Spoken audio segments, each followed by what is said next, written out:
everyone, I'm Wet Blanket, and I want to talk about one of the most chilling albums I've ever heard. I've loved renowned composer David Lang for a while now, and I was wondering how I could talk about one of my favorite musical projects he's ever put forth. This project, an album called Death Speaks, was an album commissioned by Carnegie Hall to be paired with his Little Match Girl passion. That passion is based on the Hans Christian Andersen tale about a little girl in an abusive family who dies in the bitter cold while failing to sell matches to passers-by. Extremely sad, and also hard to pair with anything else. Lang had the brilliant idea to emotionally pick up where the tale left off through a different concept entirely.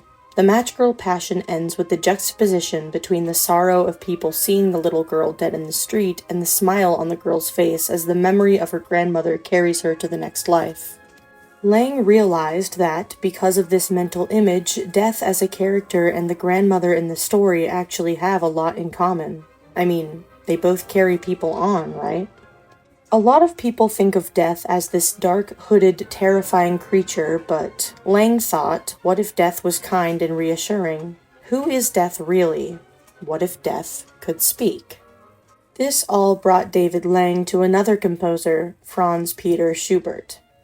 What makes Schubert interesting is that death is personified in his music. It isn't a state of being or a place or a metaphor, but a person. A character in a drama who can tell us in our own language what to expect in the world to come. Schubert has a lot of songs with texts like these. I wondered if I assembled all of the instances of death speaking directly to us, then maybe a fuller portrait of his character might emerge.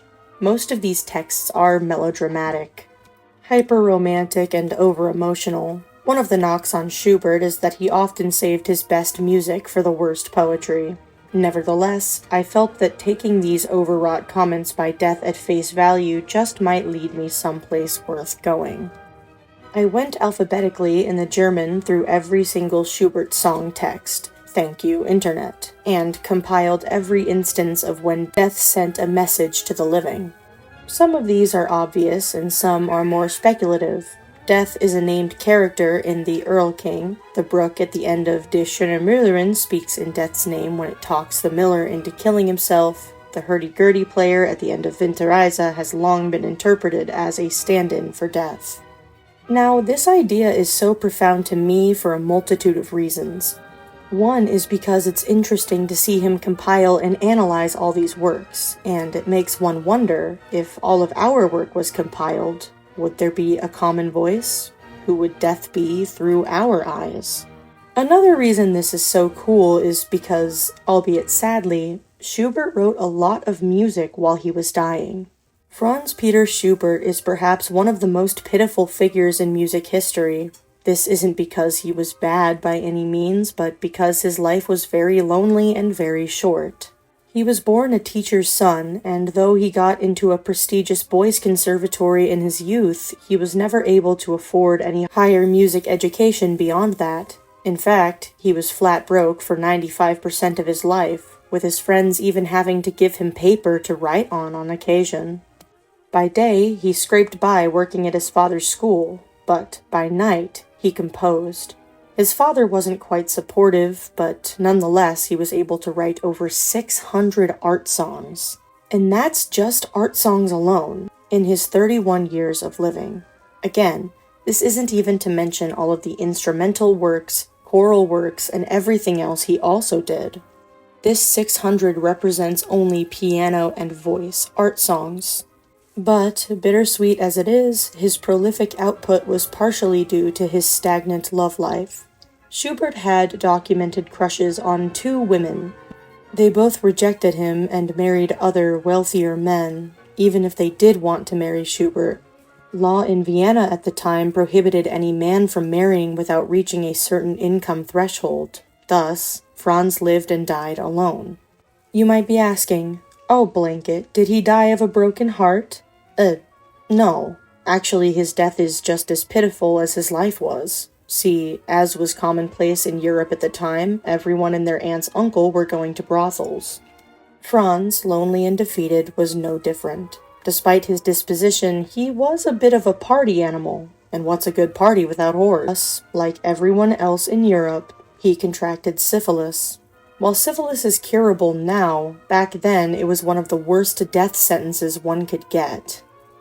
This is because untreated syphilis can take anywhere from days to decades to kill someone depending on how your body reacts. It starts with red rashes and sores, then the sores open and ooze, and finally, the disease takes your mind.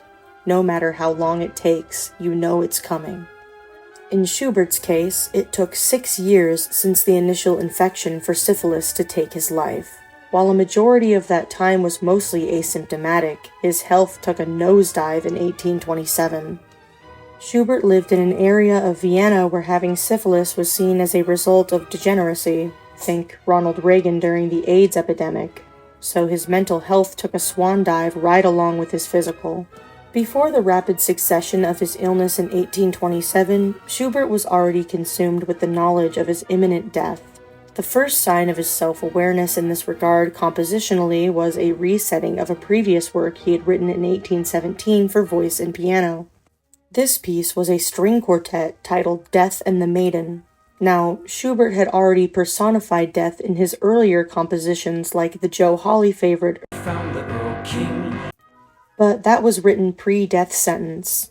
The composition of this song would begin a gut-wrenching turn in Schubert's pieces. In these new pieces, he was aware that death had stopped concerning itself with tragic fairy tales, and its eyes were now set on him. Come to Schober's today, and I will play you a cycle of terrifying songs. They have affected me more than has ever been the case with any other songs. He then, with a voice full of feeling, sang the entire Winterreise for us. Winterreise makes me uneasy. So very uneasy. The tale is of a man taking a winter walk to get over a lost love. The context? Schubert was dying. Soon. This cycle, which tormented his waking and sleeping moments, was a culmination of him staring death in the face. He spoke to death, and composed what it said. Many singers have attested that you must be disturbed by this cycle to sing it correctly, and I have to agree. It's so entirely Schubert, right down to the original voicing.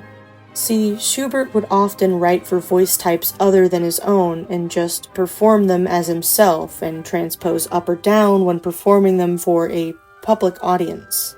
That is, if he couldn't get one of his friends who actually did sing that part to sing it for him.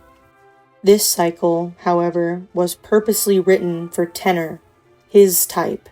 He wrote it for himself, to be told as himself. Schubert's friends were rightfully disturbed upon first hearing the full cycle, but Schubert only got more excited by this reaction, leaping in response and stating, "These songs please me more than all the rest, and in time, they will please you as well. In time, after I'm gone." Schubert died not long after, in 1828. His final project was putting the finishing touches on Die Winterreise. Anyway, I could analyze the whole plot and text of Winterreise, but that's a whole separate video. Let me know if you'd want to see that. Instead, I've told you the SparksNotes version of the story to convey just how perfect it was for Lang to use the work of Schubert to inspire his album. Also, David, are you okay? I think that compositionally, Schubert is just about as close to a primary source as you can get when researching death as a character. Lang uses the warm depiction of death in The Little Match Girl combined with the desperate uncertainty of where we go next personified by Schubert. He mixes these two worlds together to create a death that is cold and absolute by nature, but also gentle and kind.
Themes such as these resound for all 6 songs in the album. Quotes such as, I love you, I love your form, come rest, sister soul, and the idea that one day we will all be laid in earth, reunited, guided home by the same kind spirit.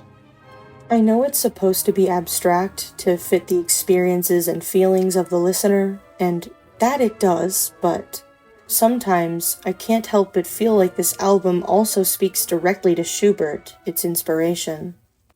I am your pale companion, I mirror your pain, I was your shadow all those long nights, all those days long past.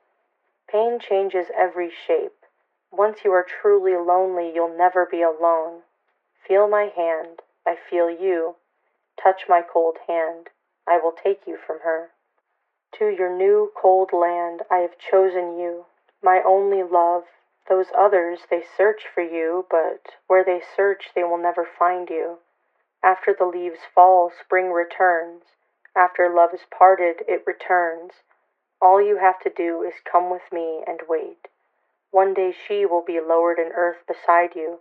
My hand will guide her home, to the place where love is, and no pain. When that door opens, you will be healed.